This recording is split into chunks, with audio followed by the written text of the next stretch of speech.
rock, la foto di un cuore di carta, un cuore fatto con un manifesto per un concerto appallottolato. Sarebbe ora di mettersi il cuore in pace. Con grande dispiacere di molti siamo di nuovo all'anno zero. Guardiamo indietro agli scorsi 10 anni e troveremo facilmente la ragione di questo stupore. La sua coerenza rivoluzionaria di cui ci si vorrebbe sbarazzare per sognare in pace. La prova sta in questo stupore perché ha segnato l'inizio di un'epoca e continuerà a ritornare. Anno zero, perché come nel 1968 ogni precedente egemonia culturale sulle nuove generazioni deve riconoscere la propria debolezza.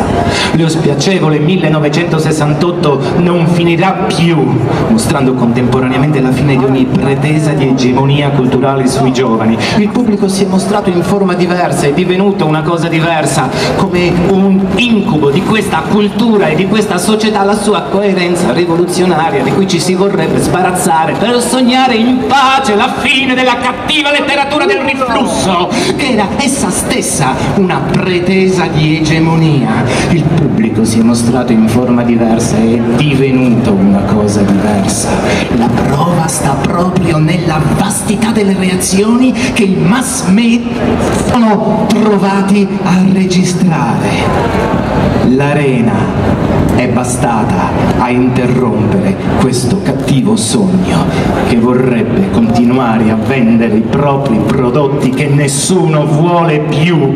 Con grande dispiacere di molti siamo di nuovo all'anno zero. Tutti i giorni nelle fabbriche italiane succede molto di più. Lo spiacevole 1968 non finirà più. Sono animali nuovi che in Fiat si portano dietro il loro passato, la loro vita privata, la loro insofferenza per tutte le autorità.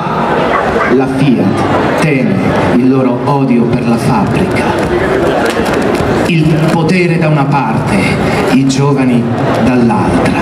Lo spiacevole 1968 non finirà più. Ci hanno provato tutti a recuperare i giovani. L'arena è bastata a interrompere questo cattivo sogno. Tutto ciò che nel 1968 era ancora latente o indeterminato si è ora radicalizzato. La sua coerenza rivoluzionaria di cui ci si vorrebbe sbarazzare per sognare in pace. Per i nuovi operai, la fabbrica è di agnelli. Dicono: a me serve per farci i soldi e tirare a campare. Non fanno che pensare al giorno in cui lasceranno la Fiat per tutti. Il lavoro che si compie quotidianamente è noioso e nocivo.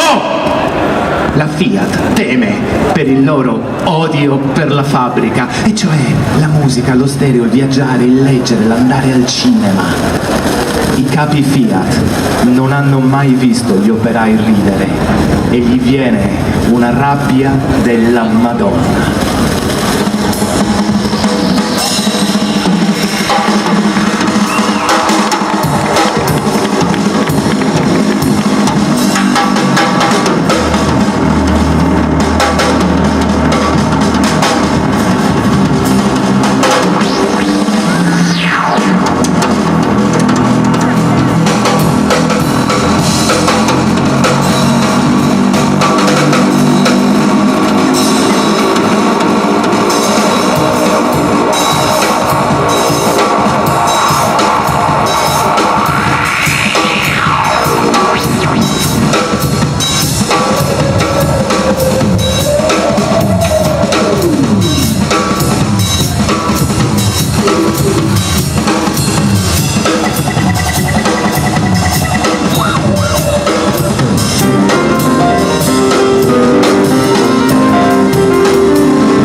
cavallo di una foglia.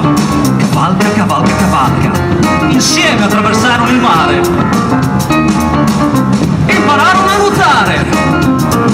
Arrivati vicino al mare, dove il mondo diventa mancino.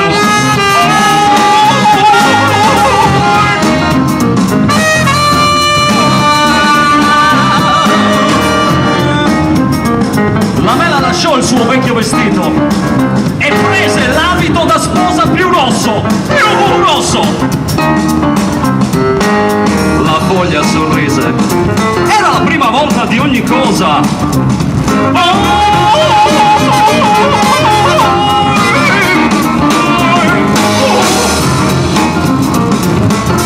Riprese la Mela in braccio e partirono. Giunsero in un paese giallo di grano, pieno di gente felice, ma pieno di gente felice.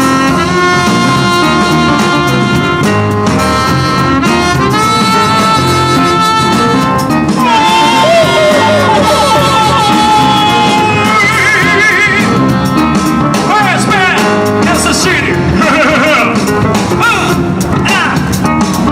Si unirono a quella gente e scesero cantando fino alla grande piazza. Qui altra gente si unì al coro. Ma dove siamo? Ma dove siamo? Chiese la Mela. Se pensi che il mondo sia piatto, allora sei arrivata alla fine del mondo. Se credi che il mondo sia tondo, allora sali! Comincia un giro tondo!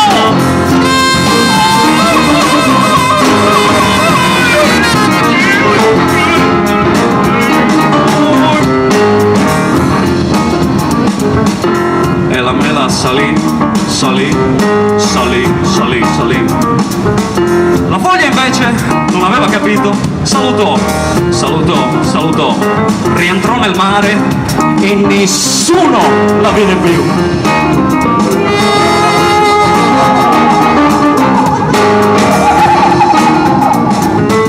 Forse per lei, ma il mondo era ancora piatto.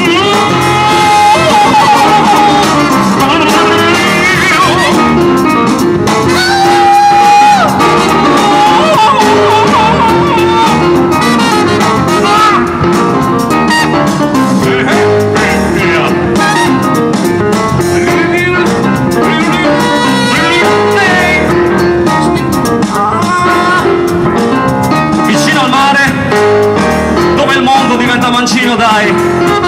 Se credi che il mondo sia